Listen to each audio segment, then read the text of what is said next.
Ito ng aso ko, ano, gagamutin natin. Nag-uulap-ulap siya, tapos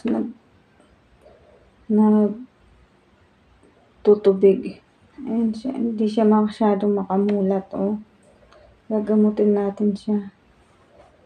Ito, meron tayong, ito yung gagamot natin sa kanya, tayong tubig na mainit. Tapos, lagyan natin ng konting asin. Ayan. Lagyan natin ng asin. Tapos, ng tubig para hindi ruminit. Ayan. Kuha tayo ng tissue. Nalagay natin yung tissue dito. Tapos, ayan, nalagay natin yung tissue dito. Pipigain natin. Tapos, gagamot natin sa aso, sa mata niya.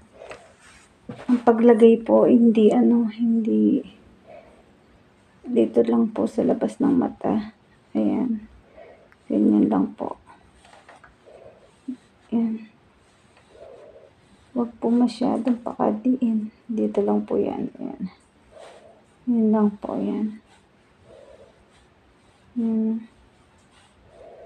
Hindi po pwedeng sa mismong mata mo anuhin. Parang nililinis nyo lang po. Ayan. Ayan. Kumuha ka na naman po ng bagong tissue. Ayan po. Ulitin niyo po sa kabila. Ayan. Para nyo lang po tinatanggalan ng muta. Matatanggal po yan after 2 days to 3 days. Ganun lang po yung ginagawa ko sa aso ko. Ayan. Hindi po siya gaano nakakadilat. Ilang araw na. Ngayon okay na po siya. Kasi ganito lang po yung ginagawa ko. Ulitin nyo lang po to. Ayan. Ayan na. Ganyan lang po. Matatanggal po yung pagkaulap-ulap niya sa mata at saka yung pagkamuta. Ganyan po yung remedy na ginagawa ko.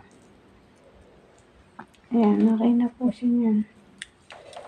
Ayan na, nakakadilat na po siya. Dati hindi po siya nakakadilat.